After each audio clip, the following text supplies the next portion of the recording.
देश के 4 राज्यों और एक केंद्र शासित प्रदेश में चुनाव की प्रक्रिया चल रही है, लेकिन चर्चा में बंगाल। उत्तर भारत में बढ़ती गर्मी के साथ साथ बंगाल का सियासी पारा भी उबल रहा है। मैदान में एक तरफ बीजेपी की पूरी सेना है, तो दूसरी ओर सिर्फ ममता बनर्जी। दोनों ओर से जोरदार चुनावी तीर चल रहे हैं। Every time, every election day, Narendra Modi is used to come to Bengal and give address. कि आप अचानक किसी एक सीट पर आखिर में फॉर्म भरने जा रही हो। नंदीग्राम में तय हो गया है कि नंदीग्राम में दीदी चुनाव हार रही है। चुनाव इतना जोरदार चल रहा है तो हमने भी सीधे कोलकाता से आपके लिए ये देश है हमारा के स्पेशल एडिशन की व्यवस्था की है। अपने आप में इस बेहद अनोखे प्रयोग में आज आप अमिश देवगन के साथ बंगाल चुनाव पर सबसे विश्वसनीय डिबेट देखने जा रहे हैं। नमस्कार, मैं हूं अमीश देवगन और हम मौजूद हैं कलकत्ता में, यानी कोलकाता में। और कोलकाता में आज हम बात करेंगे कि बंगाल का चुनाव किस ओर जा रहा है। गृह मंत्री अमित शाह यहां पर ताबड़तोड़ रैलियां कर रहे हैं। बीजेपी ने अपनी पूरी ताकत झोंकी हुई है। ममता बनर्जी कह रही है कि खेला हो बे। लेफ्ट और कांग्रेस भी अपनी तरफ से प्रयास कर रहे हैं। और आज हमारी इस चर्चा में भारतीय जनता पार्टी, टीएमसी और लेफ्ट तीनों मौजूद होंगे। तो एक संपूर्ण विश्लेषण करने की कोशिश करेंगे कि आखिरकार बंगाल का चुनाव कहां जा रहा है। शोर शराबा आज की इस बहस में नहीं होगा, यानी आज सीधी सीधी चर्चा होगी उन लोगों से जो आखिरकार चाहते हैं कि उनकी पार्टी की सरकार बंगाल में बने। मेरे साथ मौजूद है फुआद हलीम साहब, आपका स्वागत है सर इस चर्चा में। लेफ्ट के नेता हैं, आपका अभिनंदन है। मेरे साथ तौसिफ खान साहब हैं जो कि टीएमसी के हैं और अपनी बात को बेबाकी के साथ रखते हैं। मेरे साथ भारतीय जनता पार्टी के डॉक्टर संबित पात्रा हैं जो पिछले 1 महीने से कैंप करे हुए हैं बंगाल के अंदर। ऐसा लगता है कि सरकार बना के ही जाएंगे। और सबसे पहले फुआद साहब आपसे चर्चा को शुरू करते हैं। देखिए, ये टीएमसी और बीजेपी जो है वो तो खूब आपस में, कोई कह रहा है खेला हो बे, कोई कह रहा है विकास हो बे। लेकिन मेरा सवाल आपसे फुआद भाई यही है, आपका क्या हो बे? राहुल बाबा तो आए ही नहीं है, राहुल जी तो आए ही नहीं है यहाँ पर। देखिए, हमारे चुनाव तो राहुल गांधी नहीं लड़ रहे हैं। हमारे चुनाव यहाँ के पार्टी के जो स्थानीय नेता है, जो कार्यकर्ता है, वो लड़ रहे हैं और संयुक्त मोर्चा के जो लीडरान हैं वो लड़ रहे हैं। तो पहली बात आपको ये समझनी पड़ेगी कि बंगाल के आवाम के सामने में जो अहम मुद्दा है वो अहम मुद्दा है नौकरी का, अहम मुद्दा है महंगाई का। और ये दोनों चीजों की जिम्मेदारी भारतीय जनता पार्टी और तृणमूल कांग्रेस को लेनी पड़ेगी। तो उन लोगों को नेता खोजने पड़ रहे हैं और हम लोग वोटर खोज रहे हैं। फर्क यहाँ पर है। अच्छा, वोटर खोज रहे हैं आप? जी, वोटर खोज रहे हैं। और वोटर ये कह रही है कि भारतीय जनता पार्टी ने 8 साल के कुशासन में किसी को नौकरी नहीं दी मगर पश्चिम बंगाल में, और 10 साल का कुशासन में तृणमूल कांग्रेस ने नहीं दी। ये है वोटर का जो आप चाहते नहीं है। लेफ्ट चाहता नहीं है कि राहुल जी यहाँ पे आके प्रचार करें, ऐसा है? देखिए, आपको तो लग रहा है सवाल तो पूरा राहुल गांधी केंद्रिक है। आप तो आवाम के मुद्दों को तो चर्चा ही में नहीं लाना चाह रहे हैं। अभी तो चर्चा शुरू जरा आवाम को थोड़ा सा महत्व दीजिए। आवाम के बाद आवाम जो चाह रही है उसके बाद आपको क्या लगता है आवाम के पास नौकरी का मुद्दा नहीं है, महंगाई का मुद्दा नहीं है? सभी मुद्दे हैं, सभी की बात करेंगे। तो लेफ्ट का मुद्दा आवाम का मुद्दा है और आवाम कह रही है कि पश्चिम बंगाल में रेल का नौकरी जैसे मोदी ने बंद कर दिया, बैंक का नौकरी बंद कर दिया, उन्होंने बाकी सब जो पब्लिक सेक्टर यूनिट्स में नौकरी बंद कर दिया। हमारा मुद्दा अहम वही नौकरी और महंगाई रहेगा। और फिरका परस्ती का जो पर्दा के पीछे में ये जो चोली दामन का खेल कर रहे हैं ममता बनर्जी और नरेंद्र मोदी, इसको बंद करना पड़ेगा यहाँ। अच्छा, मैं फिर आपसे पूछता हूँ, राहुल जी के सवाल पर आप बच रहे हैं या आप इससे बच रहे हैं कि राहुल जी यहाँ आए नहीं? 10 सेकंड में इसका यहाँ पर तो सीधी सवाल ये है कि हम लोग आवाम से जुड़े हुए हैं और आवाम अभी राहुल गांधी आए या ना आए इसके ऊपर ज्यादा जहन नहीं दौड़ा रहे। वो लोग नजर दौड़ा रहे। वो कह रहे हैं कि अपना जो खामियाजा है उसको छिपाने के लिए ममता बनर्जी और नरेंद्र मोदी ज्यादा घूम रहे हैं और आवाम का मुद्दा को वो लोग सामने नहीं लाना चाह रहे। जी, मैं आखिर में आप सबसे आपकी सीटें भी पूछूंगा। बंगाल का चुनाव भारतीय जनता पार्टी के लिए इतना खास क्यों हो गया है? देखिए अमीश भाई, पहली बात तो है कि आपको धन्यवाद, आज आप एक डिस्कशन करा रहे हैं, कहीं ना कहीं तू मैं नहीं हो रही है। आपका प्रश्न कि बंगाल का चुनाव ये महत्वपूर्ण क्यों है? बीजेपी मैं तो बोल रहा हूं बीजेपी के कौन सा चुनाव महत्वपूर्ण नहीं है। आपको याद होगा चंद महीनों पहले जब हैदराबाद में म्युनिसिपल काउंसिल के चुनाव हो रहे थे, उस समय आपने पूछा था कि बीजेपी के लिए एक म्युनिसिपल कॉर्पोरेशन का चुनाव महत्वपूर्ण क्यों है। गुजरात के अंदर भी आपने देखा निकाय चुनाव के रिजल्ट आए, वो भी हम अच्छी तरह से कैंपेनिंग कर रहे थे, जीतने के लिए लड़ रहे थे। जब से आपने देखा होगा 2014 के बाद भारतीय राजनीति का एक बहुत बड़ा पैराडिम शिफ्ट हुआ है और भारतीय जनता पार्टी स्पष्ट रूप से मानती है कि हर चुनाव महत्वपूर्ण होता है, हर चुनाव चुनौती होता है और शिद्दत के साथ, पूरे मेहनत के साथ हर चुनाव को लड़ना चाहिए। देखिए, राहुल गांधी आए नहीं आए ये मेरा विषय नहीं है, ये उनके पार्टी का विषय है, किससे वो कैंपेनिंग करवाना चाहते हैं नहीं करवाना चाहते हैं। मगर मैं अपने नेताओं के रूटीन को व्यक्तिगत रूप से देख रहा हूं। मैं देख रहा हूं कि अमित शाह यहां आते हैं तो रात 4 बजे तक बैठक करते हैं, सुबह 6 बजे उठकर वो अपनी दूसरी बैठक के लिए या रैली के लिए निकलते हैं। मैं आदरणीय नड्डा जी को देखता हूं बतौर अध्यक्ष, वो रात भर यहां जाग करके पार्टी की स्ट्रेटेजी बनाते हैं। मुझे क्या प्रेरणा मिलेगा? जब मेरे नेता हर चुनाव में इतनी मेहनत कर रहे हैं तो हम भी मेहनत करेंगे। इसलिए बड़े नेताओं का काम मेहनत करना हो। मैं राउंड बाय राउंड आऊंगा, तुष्टिकरण और फिरका परस्ती की भी बात करी, उसकी भी बात करूंगा। लेकिन तौसीफ जी, सवाल आपसे सबसे बड़ा यह है कि 10 साल का आपका शासन है इधर, और 10 साल के शासन के बाद भी ममता बनर्जी कह रही हैं कि खेला हो बे, यानी उनको विश्वास नहीं है अपनी जीत को लेकर, या उनको लग रहा है कि भारतीय जनता पार्टी जिस तरह की पॉलिटिकल लड़ाई यहां पर लड़ रही है उससे वो दिक्कत में है। नहीं, देखिए, अभी 2021 का जो चुनाव है वो बहुत क्लियर चुनाव है कि बंगाल की संस्कृति का रिप्रेजेंटेटिव कौन है। बंगाल की संस्कृति का रिप्रेजेंटेटिव 6 टाइम्स एमपी रह चुकी हैं, 2 दफा चीफ मिनिस्टर रह चुके हैं। ममता बनर्जी आवाम को कह रही, जनता को कह रही है कि मैं आपके संस्कृति के रिप्रेजेंटेटिव हूं।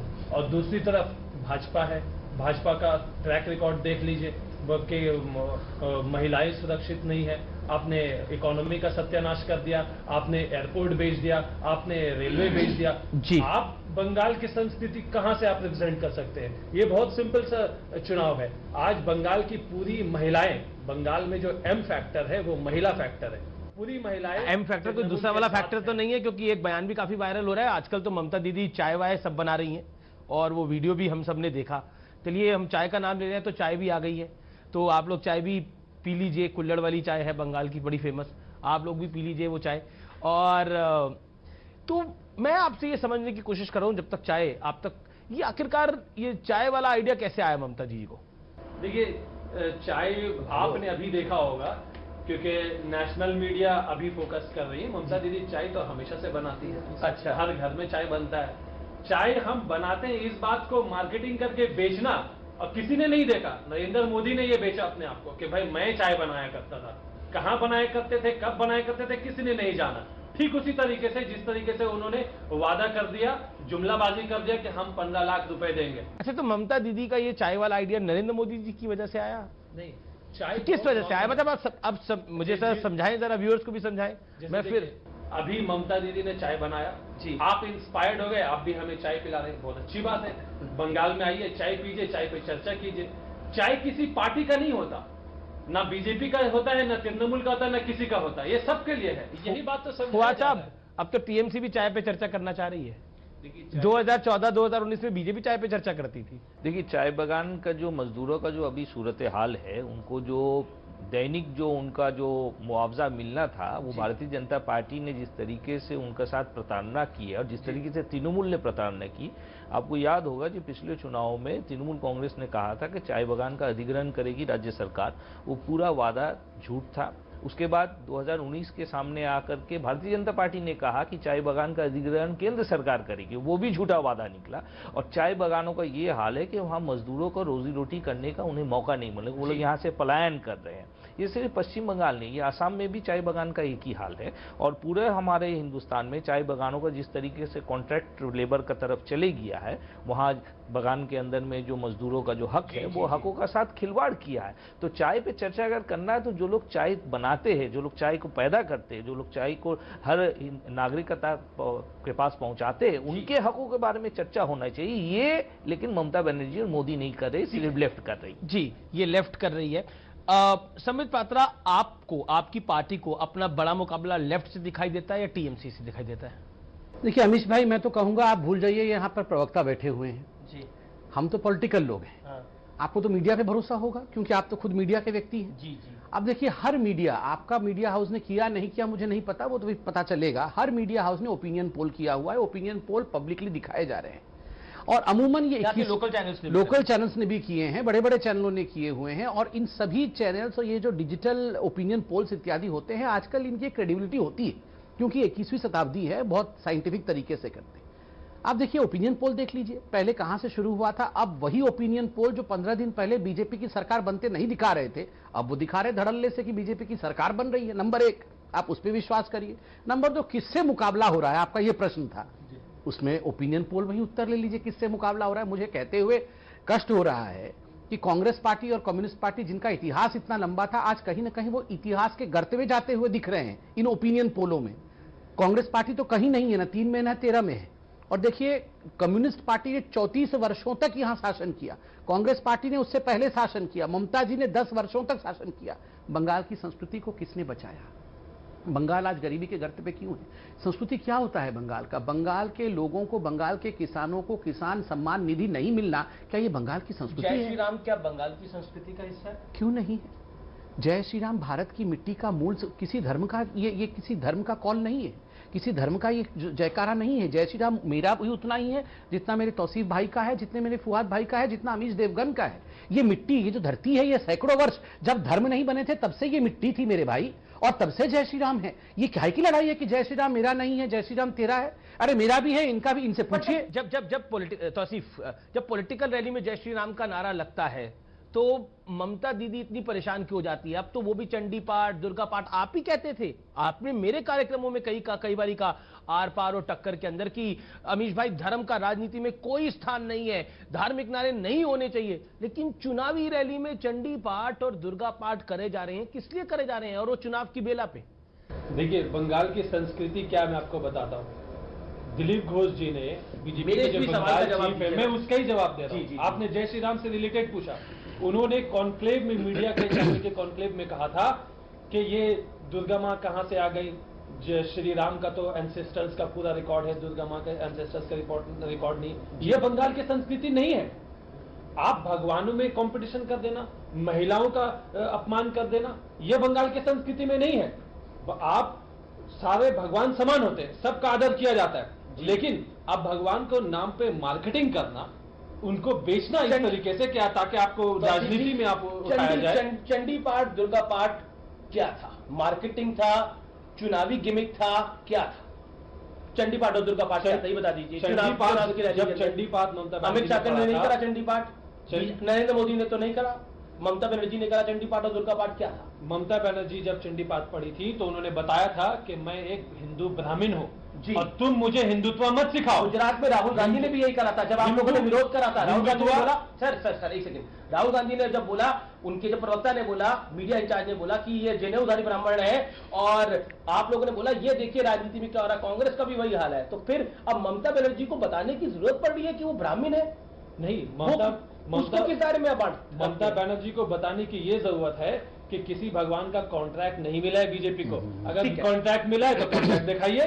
बीजेपी रॉन्ग नंबर है, यही वो बता रही है लोगों को, जनता को, कि इनके पास में किसी भगवान का कॉन्ट्रैक्ट नहीं है। आप ये धर्म सिखाने वाले नहीं है, पॉलिटिकल पार्टी है न रिलीजियस ऑर्गेनाइजेशन है, क्या है ये? ठीक है, संबित फिरका परस्ती की बात हुआ साहब ने भी करी, और अभी इन्होंने बोला कि आपके पास कोई कॉपीराइट नहीं है जय श्री राम का या फिर किसी भी भगवान का, कॉन्ट्रैक्ट नहीं है, इन्होंने तो उस शब्द का इस्तेमाल किया। क्या कहना चाहते हैं? देखिए अमीश भाई, आप चाहते हैं कि ये डिस्कशन एक सार्थक डिस्कशन हो, मैं थोड़ा सा दिल की बात कर लूं, बिल्कुल बेरोक टोक कुछ सच्चाई बता दूं। मैं लगभग 1 महीने से कलकत्ता में हूं और मैं घूम रहा हूं। देखिए, हमारे कई रिश्तेदार यहाँ रहते हैं, बंगाल और कलकत्ता में ज़्यादा डिफरेंस नहीं होता है, हम भी बंगाली बोलते हैं, वो भी उड़िया बोलते हैं। मैं कई लोगों से यहाँ पूछा हूँ, आप जानते हैं बंगाल में आज एक डर है, खास करके कलकत्ता जैसे शहर में भी डर है कि कहीं ऐसा ना हो, ये जो अपीजमेंट की पॉलिटिक्स, तुष्टीकरण की राजनीति, घुसपैठियों को आगे बढ़ाने की राजनीति चल रही है, क्या होगा कलकत्ता में हमारा? ये आप कलकत्ता के साधारण लोगों से पूछिए, बोलते नहीं है, बोलते हैं तो धीरे से बोलते हैं, ये डर है, ये क्यों है ये डर?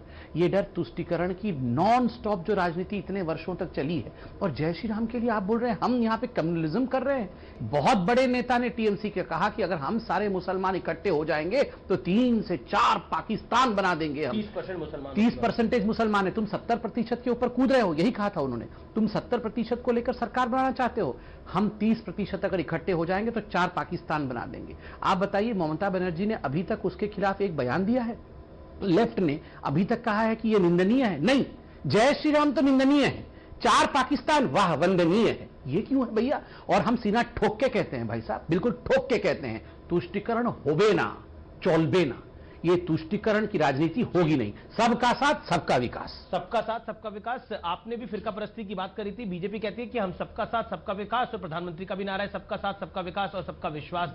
क्या कहना चाहते हैं? 30% मुसलमान जो है वो 4 पाकिस्तान क्रिएट कर सकते हैं। क्या आपको लगता है राजनीति में वो ये तो स्पष्ट तरीके से हमने खंडन की है। इमीडिएटली हमने खंडन किया कि पाकिस्तान का मामला ये भारतीय जनता पार्टी को मजबूत करने के लिए तृणमूल के अंदर में एक हिस्सा काम कर रही है, और ये मिली भगत है, इसमें कोई दो राय नहीं है। माने भारतीय जनता पार्टी ईडी और सीबीआई की फाइल रात को 4 बजे तक अमित शाह देखते हैं और देखते किसका किसका नाम है, और जिनका जिनका नाम तृणमूल कांग्रेस के ईडी और सीबीआई फाइल में, उनको बुलाते हैं और कहते हैं भारतीय जनता पार्टी में आप जुड़ जाए। इस तरीके से इतिहास रहा है भारतीय जनता पार्टी और तृणमूल कांग्रेस का। ये रिश्ता पुराना है। आपको तो याद होगा, मंच में बैठे थे अमित शाह जब भाग मुकुल भाग का स्लोगन दिया गया था, आपने अपना कैमरा में पकड़ा था, और अभी मुकुल राय साहब बगल में बैठे हुए भागते भागते तृणमूल से बीजेपी में शामिल हो गए। तो ये बात तो स्पष्ट है, ये तो नई बात नहीं है। आपके 90% जो कैंडिडेट भारतीय जनता पार्टी के आज है, संबित बात है, 90% वो तृणमूल कांग्रेस से भागे हुए हैं, जिनके नाम दागी माल है। अब नरेंद्र मोदी साहब जब मंच में खड़े थे ब्रिगेड रैली में, तो वो तो लग रहा था ईडी और सीबीआई के रोल कॉल कर रहे, मिथुन चक्रवर्ती शुरू करके शोभम देव चट्टोपाध्याय सभी का नाम में केस बना हुआ है, वो रोल कॉल ले रहे थे।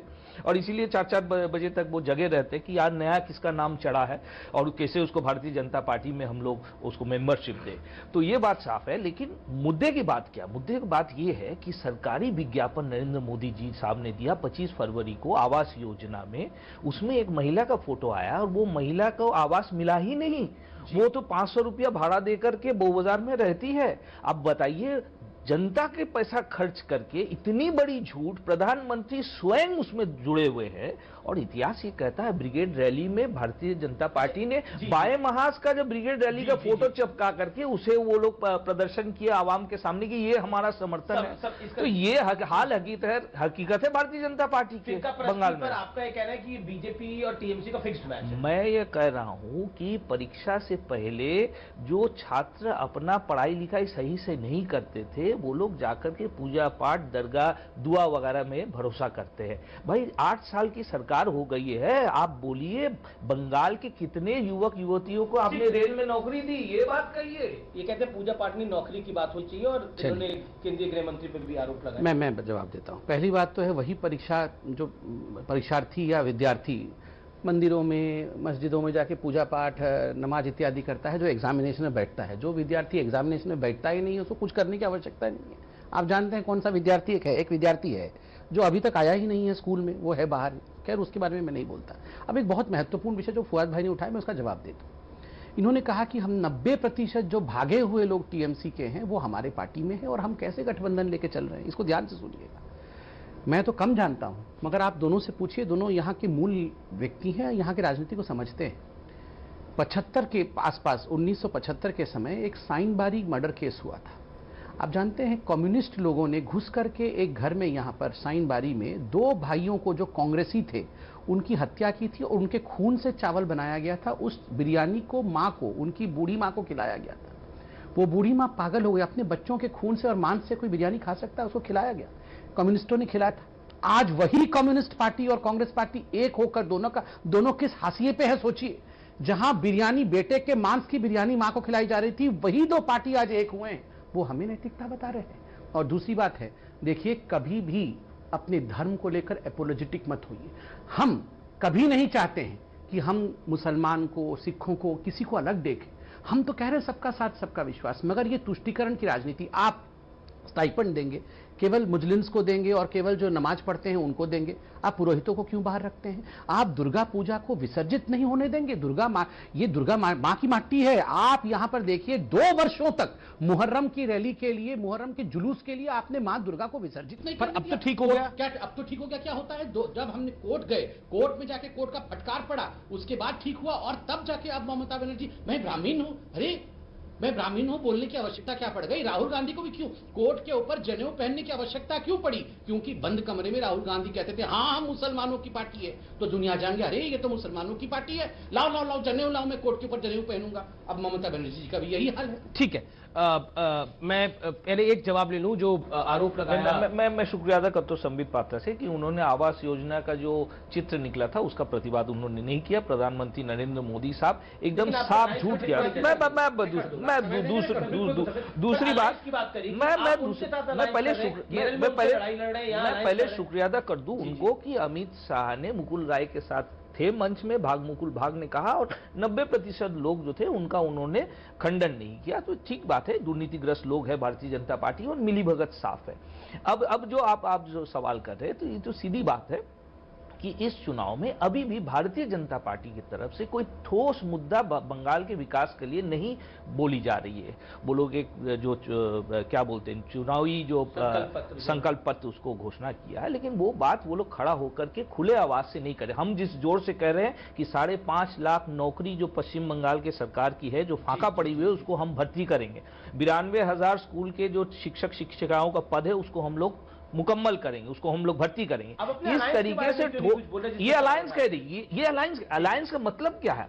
अलायंस का मतलब नहीं है कि हम लोग कंधा में कंधा देकर के इलेक्शन कैंपेन में जाएंगे। ये कंधा में ये पॉलिटिक्स का मतलब यही होता है। यही तो इलेक्शन का हमारा मुद्दा है। हमारा अलायंस का मुद्दा है कि 5.5 लाख सरकारी नौकरी हम लोग पूरा करेंगे, 92,000 नौकरी पूरा करेंगे। स्टेट का जो दो आइडियोलॉजीज की विचारधारा है, जिसमें राइट विंग है जिसमें भारतीय जनता पार्टी आरएसएस आता है, एक लेफ्ट विंग है जिसमें लेफ्ट पार्टीज आती हैं जी। इसीलिए लेकिन इसका मतलब क्या है? ये आइडियोलॉजी का मतलब कांग्रेस के साथ अलायंस है। केरल में आप कांग्रेस के खिलाफ लड़ रहे हैं, ये आइडियोलॉजी का मतलब क्या है? बंगाल में अभी ये आइडियोलॉजी का मतलब 75 के मर्डर केस की बात करी। 75 नहीं है, 72 का केस है, उनको नहीं मालूम, और हाईकोर्ट ने उससे हाईकोर्ट ने जजमेंट दे दिया। अब जो कहानी है वो कहानी के ऊपर में वो लोग अपना रोटी सेक रहे, वो कहानी का मैं विरोध नहीं करना चाहता कि वो हाईकोर्ट के कोर्ट का जो राय है उसमें ये विषय को हाईकोर्ट ने खारिज कर दिया, खत्म हो गया, उसकी जजमेंट हो गई है। लेकिन भारतीय जनता पार्टी को झूठ के सिवाय और कोई रास्ता नहीं है बंगाल में। अभी हमारे बंगाल में सीधी बात है, केरल में भारतीय जनता पार्टी फैक्टरी नहीं है, तो वहां पर जो लड़ाई होगी वो लेफ्ट और कांग्रेस के बीच में होगी। बंगाल में भारतीय जनता पार्टी उभरा है तृणमूल कांग्रेस के बदौलत। यहाँ भारतीय जनता पार्टी को मुकाबला करना है और तृणमूल कांग्रेस के आइडियोलॉजिकल नहीं, सवाल अधूरा है आपका। बीजेपी से लड़ना है तो बीजेपी और तृणमूल को दोनों को शिकस्त देना है, इसीलिए तमाम सेकुलर फोर्स एक जगह आ रहा है। देखिए, इस बार 21 में चुनाव हो रहा है। इससे पहले जब 16 में चुनाव हुआ था, बीजेपी को कितने सीट मिले थे? 3 सीट। 3 सीट की हम पार्टी थे। अब कितना मिलेगा आपको मालूम पड़ेगा 2 तारीख को। सोचिए सर, मैं 1 सेकेंड सर, 3 सीट की पार्टी के साथ आप देखिए communist party, Congress party, TMC, अगर हम नॉन इश्यू हैं, इतना लड़ने की आवश्यकता है क्या? अरे छोड़ो ना, 3 सीट की पार्टी से क्यों आप बहस कर रहे हो? आपको जिसके साथ बहस करना चाहिए, एक बार भी आपने सुना मोदी ऐसा, वो झूठा, बीजेपी ऐसा। नहीं, वो ममता जी साइड सीट में बैठी हुई हैं। मेन सीट पे तो मोदी जी और बीजेपी बैठे हुए हैं। ममता जी तो उन्होंने वो स्टेपनी में बैठा हुआ है कि ममता जी को बीच में ममता जी ऐसी थोड़ा सा बोल देते हैं, तो लोग बोलेंगे अरे ये तो ममता जी के बारे में कुछ नहीं बोल, थोड़ा सा ममता जी को ले आते हैं। मगर आप सोचिए, ये भी जानते हैं सरकार किसकी आने वाली है, तभी सारा गुस्सा, सारा विष वो हमारे ऊपर ही उगला जा रहा है। बाकी ये कह रहे हैं कि हम आएंगे, कितना 96,000 या करोड़ कुछ ये नौकरी देने वाले हैं।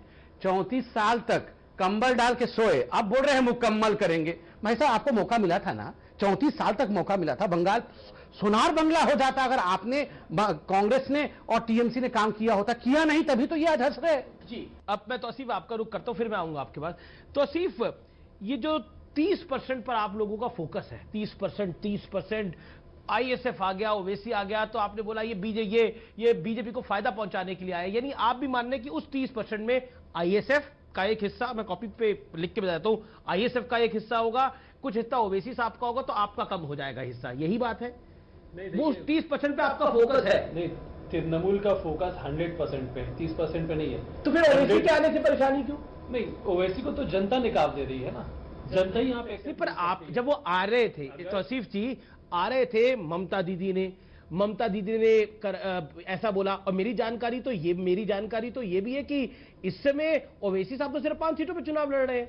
अब उसके कारण क्या है, उसका गठबंधन किसके साथ हुआ ये आप बताइए। अब दूसरी तरफ से आरोप लगता है कि ममता दीदी के साथ गठबंधन हुआ है। क्या अंडरस्टैंडिंग हो गई है कि 30% वोट बटे ना, क्योंकि 70% तो लगता है बटेगा, ऐसा अमूमन पॉलिटिकल पंडित आंक के चलते 30% एक मुश्त आपको पड़ जाएगा। नहीं, देखिए 70 भी बटेगा, 30 भी बटेगा, क्योंकि ऐसा कोई डेटा नहीं है जो बताता हो कि धर्म के नाम पे बंगाल में कभी भी वोटिंग हुआ हो, ऐसा कोई डेटा नहीं है। और यही एक मिसरीडिंग है बीजेपी का, क्योंकि बीजेपी सिर्फ 70% पे फोकस कर रही है। अब बीजेपी को इससे आउट रखिए, देखिए मेरा डायरेक्ट सवाल आपसे, बीजेपी को इससे आउट रखिए। जब ओवैसी लड़ रहे थे तब लेफ्ट ने कुछ ज्यादा, उन्होंने बोला उनका हक है चुनाव लड़ने का, लेकिन सबसे ज्यादा परेशानी टीएमसी की थी। टीएमसी बार बार कह रही थी ये बीजेपी को मदद करने के लिए आ रहे हैं यहां पर, मतलब वो उनकी नजर भी उस 30% वोट बैंक में थी, आपकी नजर भी यानी उस 30% वोट बैंक पे थी ना। देखिए ओवैसी साहब आए, आईएसएफ आया इनके साथ, आईएसएफ आप फुरफुरा शरीफ लड़ रहा है इनके साथ, तब आपने ये बोला कि देखिए फुरफुरा शरीफ आ रहा है, अब ये फिर मदद हो जाएगी, हमारा पूरा वोट बैंक तोड़ने की कोशिश है। वो वोट बैंक कौन सा है? फुरफुरा शरीफ वाला वोट बैंक, कट्टरपंथी वोट बैंक जो है वो 100% वोट बैंक है, जिसपे टारगेट किया हुआ है तृणमूल का। आप देखिए बीजेपी 70% में जो फोकस रखती है तो वो क्या करती है, अभी मेरे मित्र संबित पात्रा जी कह रहे थे कि डर है, बंगालियों में डर है, बंगाली डरे हुए हैं। ये तो बंगालियों की तौहीन कर रहे हैं, उनका इंसल्ट कर रहे हैं। ब्रिटिश साम्राज्य के बड़े बड़े यहां पे लोग आए, उस टाइम में बंगाली कभी नहीं डरा, आज बीजेपी से डर जाएगा, बीजेपी के गुंडों से डर जाएगा, बीजेपी के धमकियों से डर जाएगा। ऐसा होने वाला है। अब बंगालियों को इंसल्ट करेंगे और उसके बाद आकर के बोलेंगे कि मुझे बंगालियों का वोट चाहिए। जेपी नड्डा से साहब आए, उन्होंने भाषण दिया, उन्होंने क्या कह दिया कि भाई रविंद्रनाथ टैगोर का जन्म कहां हुआ, यहां तक उनको नहीं मालूम, वो कह देते हैं कि बोलपुर में हुआ। उन्हें ये नहीं मालूम, उनका ट्विटर हैंडल में लिख दिया गया, ऑफिशियल ट्विटर हैंडल में। उनसे पूछे कि आप संस्कृति को कितना जानते हैं, तो वो सिर्फ फोटो लेके घूमते हैं। आप देखेंगे कि वो आ जाएंगे, फोटो कर लेंगे, 2-4 जगह जाएंगे, प्रणाम करेंगे, आप फूल चढ़ा देंगे, सिर्फ कैमरा के लिए। लोगों के दिल में आप नहीं उतर पाएंगे। ठीक है, लोगों के दिल में उतरने के लिए आप जब रोड शो किया था अमित शाह जी ने, तो ईश्वर चंद्र विद्यासागर का मूर्ति क्यों टूटा? वो मूर्ति नहीं टूटना चाहिए, तब आप लोगों का दिल जीते। अगर आप लोगों के दिल को नहीं जीतेंगे, जब आपको लोग वोट नहीं करेंगे, तो आप वोट कहां से लाएंगे, ये सवाल उठता है। अब अभी ओपिनियन पोल का आप हवाला दे रहे हैं कि ओपिनियन पोल देखिए आ गए। ओपिनियन पोल के जो आते हैं वो किस बेसिस पे आते हैं, कितने लोगों से बातचीत किया जाता है? क्या वो ओपिनियन पोल तो ओपिनियन पोल के बेसिस पे आते हैं। दिल्ली चुनाव में भी ओपिनियन पोल आए थे, जिसमें अरविंद केजरीवाल को आगे दिखाया गया था। अरविंद केजरीवाल चुनाव जीते। 2019 में भी ओपिनियन पोल आए थे, नरेंद्र मोदी को आगे दिखाया गया था। हमारा ये ओपिनियन पोल था इप्सॉस का, जिससे बताया था कि हो सकता है 280 से ज्यादा बीजेपी सीटें क्रॉस कर जाए, 300 क्रॉस कर गई बीजेपी अपने बूते के ऊपर। तो ओपिनियन पोल तो हर चुनाव में आते हैं, उत्तर प्रदेश के चुनाव में भी आते हैं, दिल्ली के चुनाव में भी आते हैं, महाराष्ट्र के चुनाव में भी आते हैं, बंगाल के चुनाव में भी आ रहे हैं। वो तो एक साइंटिफिक मेथड है, वो तो आते रहते हैं। उसी ओपिनियन पोल में आप 15 दिन तक आगे चल रहे थे, अब कांटे की टक्कर, और अब कुछ ओपिनियन पोल में बीजेपी को आगे दिखाया जा रहा है। तो वो ओपिनियन पोल तो ओपिनियन पोल है। लेकिन संबित जी आप बंगाली अस्मिता के खिलाफ है, ये आप पे आरोप है, और आउटसाइडर वर्सेस इनसाइडर। यहाँ पहली बात बताइए, हम बंगाली अस्मिता के खिलाफ कैसे हो सकते हैं? नंबर 1, श्यामा प्रसाद मुखर्जी हमारे फाउंडर हैं। नंबर 2, आप मुझे दिखा दीजिए 294 सीट में से भारतीय जनता पार्टी ने मध्य प्रदेश से बुलाकर, उत्तर प्रदेश, बिहार से, गुजरात से, उड़ीसा से बुलाकर के लोगों को टिकट दिया है क्या? हमारे बंगाली बंधुओं लड़वाने वाले नहीं, क्यों नहीं आएंगे? हम ऑल इंडिया पार्टी है, आपके पास चुनाव लड़ाने वाले नहीं है तो क्या ये हमारी गलती है? भैया हम ऑल इंडिया पार्टी है, India is an integrated country. ये कहा कि ये संविधान के रक्षक बनते हैं और फिर कहते हैं कि दूसरे स्टेट के लोग हमारे स्टेट में। अरे सब स्टेट के लोग सब स्टेट में। इसका प्रेशर तो था, समित प्रधानमंत्री को भी बोलना पड़ा कि जनगण मन कोई बात की बात उनको बोलनी पड़ी। देखिए, जिनके पास एजेंडा नहीं होता है, एक बात याद रखिए, जिनके पास एजेंडा नहीं होता है वही बाहरी भित्ति। मैं कह रहा हूं उसका आउटसाइडर का दबाव है आपकी पार्टी की। कोई दबाव नहीं है जी, मैंने आपको एक चैलेंज दिया ना। 294 प्राइम मिनिस्टर ने बोला कि कितनी गलत एजेंडा चलाई जा रही है, कि ये देश एक है, इस देश को हम विभाजित नहीं कर सकते। सुभाष चंद्र बोस जब ऑल इंडिया कांग्रेस के अध्यक्ष बने तो क्या सुभाष चंद्र बोस एक बाहरी व्यक्ति थे पूरे हिंदुस्तान के? बिल्कुल नहीं। जब प्रणब दा राष्ट्रपति बने पूरे हिंदुस्तान के, तो वो पूरे हिंदुस्तान के राष्ट्रपति थे जी, वो केवल बंगाल के राष्ट्रपति नहीं थे, वो सबके थे। जो देखिए, ये भारत हम सबका है, हम ऑल इंडिया पार्टी है, कैंपेनिंग करने आएंगे। 294 सीट में वही लोग चुनाव लड़ रहे हैं जिनका वोटर आईडी कार्ड यही का है और वो यहां के वोटर है। अमित शाह जी ने कल आपके इंटरव्यू में कहा कि मैं यहां के चुनाव लड़ नहीं सकता क्योंकि मैं यहां का वोटर नहीं हूं। हम लड़ेंगे चुनाव वहां जहां हम वोटर हैं, यहां के जो माटी के पुत्र और पुत्री हैं वही चुनाव लड़ रहे हैं। धरती पुत्र। दूसरी बात मैंने हाँ बोलिए। धरती पुत्र की ये बात करते हैं तो चीफ मिनिस्टर कैंडिडेट डिक्लेयर क्यों नहीं करते? चलिए, हर एक व्यक्ति इनके पार्टी में चीफ मिनिस्टर का कैंडिडेट है, ऐसा क्यों है? आप डिक्लेयर कर दीजिए, कुछ एक बंदे को डिक्लेयर कर दीजिए। आप डिवाइडेड हाउस क्यों रखते हुए आप? ठीक। नंबर 1, ये 294 जो हमारे कॉन्टेस्टेंट हैं उनके अंदर से कोई मुख्यमंत्री बनेगा, और बार बार हमारी पार्टी ने कहा कोई नॉन बंगाली तो नहीं बन जाएगा ना, माटी का पुत्र ही, धरती पुत्र ही चीफ मिनिस्टर बनेगा ना। हम, आप याद करिए, उत्तर प्रदेश में यही लोग चिल्ला के हमसे पूछते थे कि कैसे आपके बहुमत आ सकती है, आपने तो मुख्यमंत्री का चेहरा ही घोषित नहीं किया। देखिए मायावती कितनी बड़ी है, देखिए यहां पर अखिलेश जी कितने बड़े हैं, आपका कौन है? उस समय हम ऐसे टॉन्ट करते थे। 325 सीट्स आए, यहां हरियाणा में इसी प्रकार टॉन्ट करते थे, बाकी महाराष्ट्र में इसी प्रकार टॉन्ट करते थे। आज यहां टॉन्ट कर रहे हैं कि बताओ तुम्हारा मुख्यमंत्री कौन होगा। मई 2 इंतजार करें ना, 2 मई के बाद मुख्यमंत्री भी हम ही देंगे ना जी, हमारा ही होगा मुख्यमंत्री। 2 मई दीदी गई। मैं आपको बताऊंगा, 2 मई दीदी गई।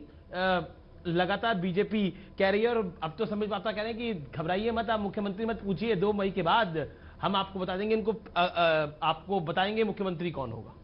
देखिए, पहली तो बात, मैं उसमें नहीं जाता। इतिहास में जब संबित ने रेज किया श्यामा प्रसाद मुखर्जी, आपको याद रखना पड़ेगा कि वो मुस्लिम लीग के मंत्रिसभा में सदस्य थे और मंत्री बने थे।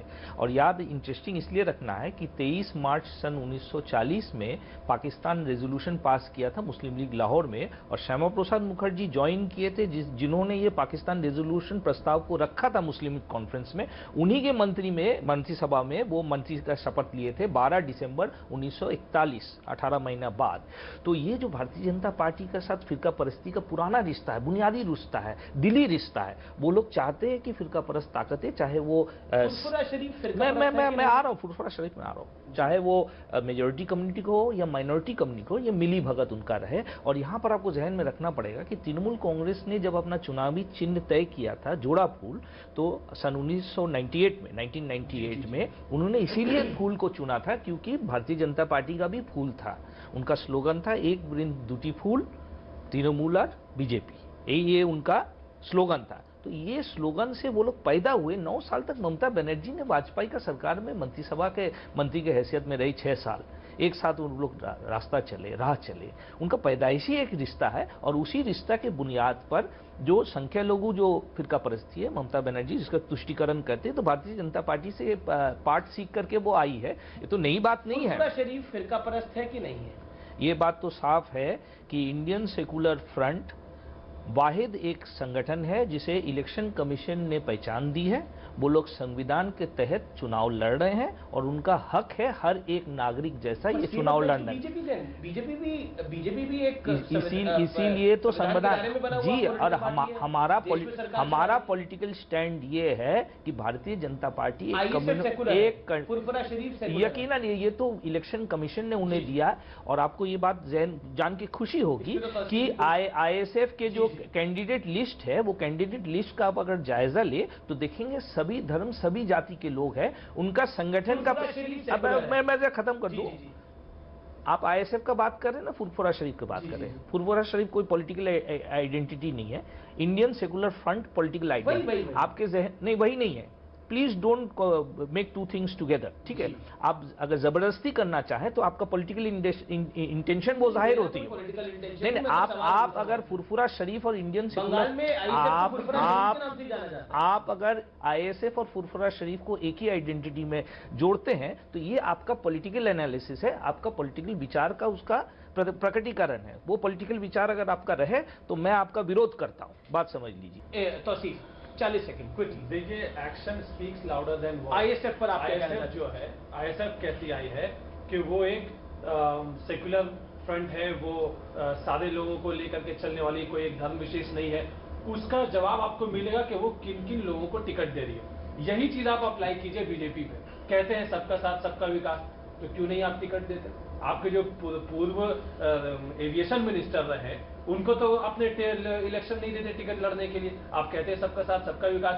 आप दिखाइए कि जितने मंत्रालय हैं सिर्फ हिंदू, ब्राह्मण या अपर कास्ट को क्यों देते, लोअर कास्ट हिंदू को क्यों नहीं देते, दलित को क्यों नहीं देते? आप कितना रिप्रेजेंटेशन है, महिलाओं को कितना रिप्रेजेंटेशन है?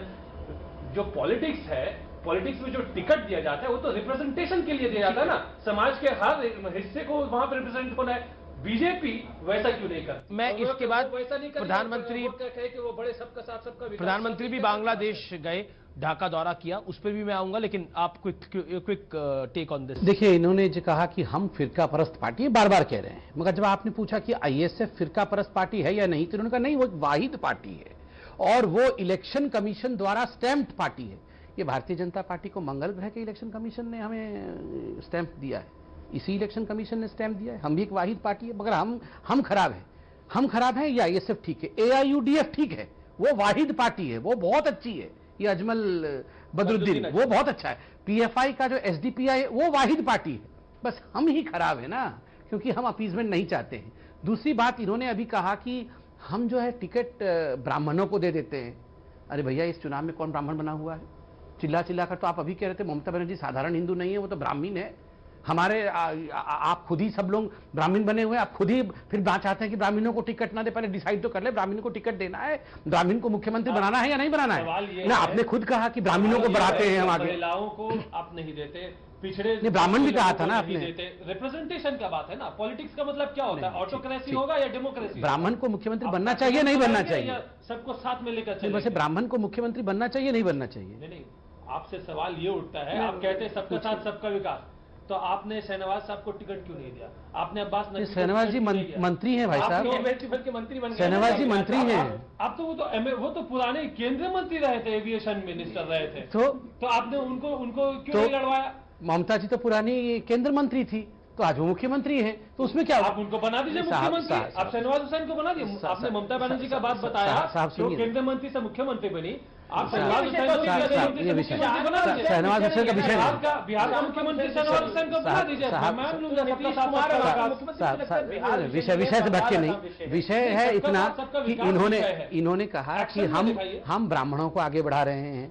अभी थोड़ी देर पहले ये खुद ही कह रहे थे हमारी मुख्यमंत्री ब्राह्मण मुख्यमंत्री है, और अभी आप कह रहे हैं हम ब्राह्मणों को आगे बढ़ा रहे हैं। ये दोनों चीज कैसे होगा? आप मतलब थोड़ा फंस गए तो क्योंकि आपने इस बात को खुद बोला कि देखिए ये तो ब्राह्मण है, और फिर आपने बोला ये लोग ब्राह्मणों को आगे बढ़ा रहे हैं। आप तो ब्राह्मण को मुख्यमंत्री बना रहे हैं। देखिए या तो वहां से पीछे हटिए या यहाँ से पीछे हटिए, एक जगह से तो हटना ही पड़ेगा। जब उन्होंने बोला कि केंद्रीय मंत्री थी ममता बनर्जी, उसके बाद वो मुख्यमंत्री बनी, मैं कहता हूँ केंद्रीय मंत्री शहनवाज साहब थे। ये शहनवाज में डिबेट नहीं हो रहा है। कोई भी कह दे कि 4 पाकिस्तान अलग हो जाएगा, हमारे जीते जी ये नहीं होने देंगे हम। नंबर 1, कान खोल के सुन लिया जाए। नंबर 2, कान खोल के सुन लिया जाए, सीना ठोक के सीएए बनाया था, हमारी सरकार ने बनाया था। और हाँ, जो प्रताड़ित लोग पाकिस्तान, अफगानिस्तान, बांग्लादेश से आए हैं, जो 6 हमारे धर्म हैं, उनके लोग जो प्रताड़ित होकर आए हैं, हम उनको यहां सिटीजनशिप देंगे। जो आपके नेता ने बोला 30%, जिसका खंडन अभी फुआद हलीम ने भी करा और संबित पात्रा ने भी उसका जिक्र करा, गृह मंत्री अमित शाह ने भी उस बात को करा, और बीजेपी के कई मंत्री भी उस बात को कह रहे हैं। क्या आपको लगता नहीं है उसको लेकर ममता बनर्जी को एक क्लैरिफिकेशन या फिर टीएमसी को ऑफिशियली एक क्लैरिफिकेशन इशू करना चाहिए? 30% मुसलमानों का जिक्र उन्होंने बोला कि हम 4 पाकिस्तान क्रिएट कर सकते हैं, क्या ये वाजिब बात है? देखिए, ये सब एक रैली में उन्होंने बोला, पॉलिटिकल खंडन करने वाली चीज है, इसकी मैं भी खंडन करता हूँ। और आप जाकर के इंटरव्यू लेंगे बड़े नेताओं से, तो वो भी खंडन करेंगे। पर ये तो पब्लिक रैली में बोला गया ना, एक तरफ चंडी पाठ होगा, दूसरी तरफ ये भी होगा ना, तो एक तरफ वहां भी वोट मिल जाए, दूसरी तरफ ये 30% भी अटैक रहे। ये तो चुनावी खेल ही है। नहीं, देखिए, ये सब एक खेला ही होगा ना दादा। इसमें ये तो एक छोटा मोटा एक मतलब छोटा सा इंसिडेंट होता है जिसको मीडिया चलाती है टीआरपी के लिए। क्या उनका क्या महत्व है? जिसने बोला उनका क्या महत्व? वो कौन सा डिसीजन डिसाइड करते हैं, वो कौन सा पॉलिसी डिसाइड करते हैं? पॉलिसी और डिसीजन मेकर कौन है? उसने क्या बोला वो ज्यादा इंपॉर्टेंट होता है। आप देखिए ममता बनर्जी ने, आप देखिए कि मोदी जी ने, मैं एक बात बोलता हूँ, मोदी जी आए, अभी रैली संबोधित कर रहे थे, वो कह रहे थे मैं बंगाल को लाखों करोड़ों रुपया देना चाहता हूं, मैं बंगाल के किसानों को लाखों करोड़ों रुपया देना चाहता हूं, ममता बनर्जी देना नहीं चाहती। बंगाल की जनता पूछ रही है कि मोदी जी आपने तो कहा था पहले भी कि मैं आपको 15 लाख रुपया हर के खाते में जमा करा दूंगा। ठीक है, सब में कहाँ गया वो? छोटी सी आपने बात है। पूरा पहला वादा तो पूरा किया नहीं, ठीक है, अब ठीक है, दूसरा वादा कर रहे हैं। सब में छोटी सी बात है, आप लोगों ने बड़ी बना दी है। देखिए अमित भाई, ये बहुत सीरियस विषय है। ये जो कहा गया कि ये टीआरपी के लिए मीडिया ने इस बयान को दिखाया है, ये दरअसल बिल्कुल सोच के बोल रहे हैं। ये जो नीचे भाषण दिए जाते हैं ना, जो असली नेता ग्राउंडेड वर्कर होते हैं टीएमसी के, ये जाके कह रहे हैं कि 3-4 पाकिस्तान बन सकता है, तुम सबको इकट्ठे रहना है 30% लोगों को। ये चाहते नहीं थे ये टीवी में दिखाया जाए। टीवी पे चंडी पाठ करते हुए ममता बनर्जी नजर आए और नीचे इनके नेता ये सब कहते रहे। ये टीवी पे आ गया तो ये बौखलाए हुए हैं कि भैया ये तो टीआरपी के लिए आप क्यों दिखा रहे हैं। नंबर 2, ये माइंडसेट। तो हमने तो चंडी पाठ भी दिखाया, दुर्गा पाठ तो आपने दिखाया है तो मना कर रहे हैं, दिखाना नहीं चाहिए। दूसरी बात, आप बताइए ये माइंडसेट किस प्रकार का है। चलिए ये छोटा नेता था, बॉबी हकीम तो छोटा नेता नहीं है ना, फिराद हकीम तो इनका नेता है, बड़ा नेता है, मंत्री है, कई डिपार्टमेंट संभालते हैं। मिनी पाकिस्तान किसने कहा था? कलकत्ता के अंदर अपनी कॉन्स्टिट्यूएंसी में ये एरिया मिनी पाकिस्तान है, यहां से मैं जीतता हूं, किसने कहा था? ये क्या मानसिकता है? ये क्या मानसिकता है? आप हिंदुस्तान में पाकिस्तान बनाने की कल्पना करेंगे और सीएए में हम सिटीजनशिप तक दे नहीं पाएंगे हिंदुओं को? ये क्या मजाक है? मीडिया के सामने अमित शाह जी ने कहा था कि 15 लाख रुपया तो साहब जुमला है। बहस कीजिए उस पर, बहस कीजिए उस पर। अगर लाइटर नोट में कहीं भी कुछ बातें होती है, लाइटर नोट पे ये बात तो अमित शाह ने क्या कहा? लाइटर नोट तो जुमला, आप जुमला कह देंगे कि भाई हम जो चुनावी वादा कर रहे हैं, स्टेज से प्रधानमंत्री ने कहा कि 15 लाख रुपए खाते में पहुंचाएंगे, अब बाद में कहते हैं कि वो हम तो लाइटर नोट में कहा है, 15 जुमला है। 15 लाख के जुमले के ऊपर अमित शाह से मैंने सवाल पूछा है, 15 लाख के ऊपर मैंने सवाल पूछा है। और पर आप कह रहे हैं लाइटर नोट पे कई बात है, लाइटर नोट पे क्या क्या होगा? लाइटर नोट पे ये बोलेगा ये नहीं, अगर लाइटर नोट में अमित शाह भी कह सकते हैं तो लाइटर नोट में हर दूसरे नेता भी कह सकते हैं। मैं बताऊं कि एक तृणमूल के नेता, उनका एक रिकॉर्डिंग है कि मैंने 2 लोगों का खून कर दिया, उन्होंने मन से ये कहा। आज वो भारतीय जनता पार्टी के सदस्य है, एकदम भावी एकदम बड़े अव्वल दर्जा के नेता बन चुके हैं। तो लोग क्या कहते हैं उसके ऊपर में राजनीतिक दलों का जो मानसिकता है उसका प्रकटीकरण ये होता है कि वो गारंटी देकर कहे आज भारतीय जनता पार्टी ये बोलने की जगह में नहीं है कि एक भी जो तृणमूल का नेता ये कह रहा वो कह रहा, क्योंकि भविष्य में वही तो भारतीय जनता पार्टी का सदस्य होना है। सभी तो एक के बाद एक जुड़ जा रहे भारतीय जनता पार्टी से। तो भारतीय जनता पार्टी उसूलन क्या है? उसूलन क्या है? उसूलन जगह क्या है भारतीय जनता पार्टी? इस तरह की बातें होनी चाहिए। मैं ये कहता हूं साफ सुथरा तरीके से कि भारतीय जनता पार्टी आज जितने रिजेक्टेड है, सब पॉलिटिकल पार्टी के रिजेक्टेड है, उनको लेकर के वो संगठन बना रहे हैं। और करप्शन का मामला हो, महंगाई का मामला हो, ठोस मुद्दा पर भारतीय जनता पार्टी चर्चा ही नहीं करना चाह रही है, तृणमूल भी नहीं चर्चा करना चाह रही है। मैं जवाब देता हूं। देखिए, कौन रिजेक्टेड है, कौन डिजेक्टेड है और कौन प्रोजेक्टेड है, ये 2 मई को मालूम पड़ जाएगा, इसलिए हम इंतजार करते हैं। अभी तो ओपिनियन पोल देखते हैं। दूसरी बात है, ये लाइटर मोड का विषय नहीं है। कुछ विषय आप राजनीति में हैं, आप सत्ता निर्धारण करेंगे, आप पॉलिसी निर्धारण करेंगे, सीना ठोक के बोलना चाहिए कुछ विषय। मैं यहां भारतीय जनता पार्टी का प्रवक्ता हूं, मैं यहां सीना ठोक के कुछ विषय बता दूं। यहां पर किसी भी कीमत पे हमारे जीते जी बंगाल या देश के किसी भी हिस्सा में मिनी पाकिस्तान नहीं बन सकता है। कोई भी कह दे कि 4 पाकिस्तान अलग हो जाएगा, हमारे जीते जी ये नहीं होने देंगे हम। नंबर 1, कान खोल के सुन लिया जाए। नंबर 2, कान खोल के सुन लिया जाए, सीना ठोक के सीएए बनाया था, हमारी सरकार ने बनाया था। और हां, जो प्रताड़ित लोग पाकिस्तान, अफगानिस्तान, बांग्लादेश से आए हैं, जो 6 हमारे धर्म हैं, उनके लोग जो प्रताड़ित होकर आए हैं, हम उनको यहां सिटीजनशिप देंगे। ये चर्चा बहुत अच्छी रही, लेकिन अब चलते चलते जरा सीटों का भी आप एक आंकलन अगर देंगे तो बेहतर है। फुआद साहब, कितनी सीटें आपको लगता है कि आपका गठबंधन? संयुक्त मोर्चा को तकरीबन 170 से 190 सीट मिली। 170 से, पर कोई ओपिनियन पोल तो आपको इतनी सीटें नहीं दे रहा, काफी पीछे दिखा। हम शुक्रिया अदा करते हैं कि तमाम ओपिनियन पोल्स ने पहली बार ये कहा कि संयुक्त मोर्चा का वोटिंग परसेंटेज बढ़ना, अगर आप देखें तो सभी ने कहा है कि संयुक्त मोर्चा अप स्विंग में है, तो अच्छी बात है। मैं पर सीटों के मामले में काफी पीछे दिखा रहा है। फिर ओपिनियन पोल्स तो हर एक घर का आते हैं, मैं उसको ऊपर टिप्पणी नहीं करना चाहता हूं। मैं उनका शुक्रिया अदा करता हूं कि सभी ने कहा है कि संयुक्त मोर्चा का वोटिंग परसेंटेज बढ़ना है। आप टीएमसी का आकलन क्या है? उनको क्या लगता है कि इस बार कितनी सीटें उनकी हो? पिछले 3 इलेक्शन से मुसलसल तृणमूल का वोटिंग परसेंटेज 40 के ऊपर रहा है। 2019 में तो वो 42 से और बढ़ गया था, 2% और बढ़ गया था। अभी लगभग 200 से ऊपर सीट आने वाले हैं तृणमूल के। 200 से ऊपर आने वाले हैं। संबित पात्रा, देखिए, जब चर्चा शुरू हुआ था तो ये चाय पे चर्चा करना चाहते थे। अब हमारा स्लोगन ए बार 200 पार, वो भी अब लेना चाहते हैं। खैर, 200 पार किसका आ रहा है ये आप जानते हैं अच्छी तरह से। और एक बंगाल में एक बहुत बड़ी बात है, जब से टीएमसी का शासन चल रहा है, उससे पहले कम्युनिस्ट शासन था, यहाँ पर लोग अपने जो भी मत है उसको छाती के बहुत नजदीक रखते हैं, उसको व्यक्त करने से डरते हैं, क्योंकि उनको लगता है पॉलिटिकल वायलेंस हो सकता है।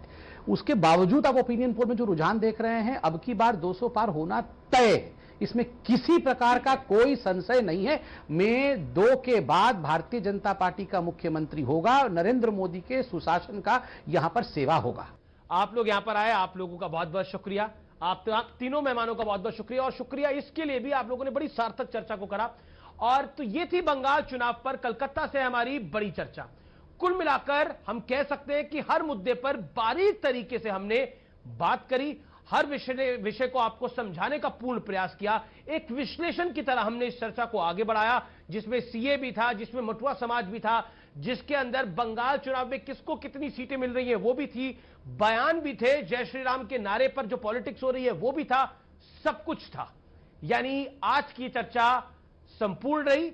आप तमाम लोगों का बहुत बहुत शुक्रिया। नमस्कार।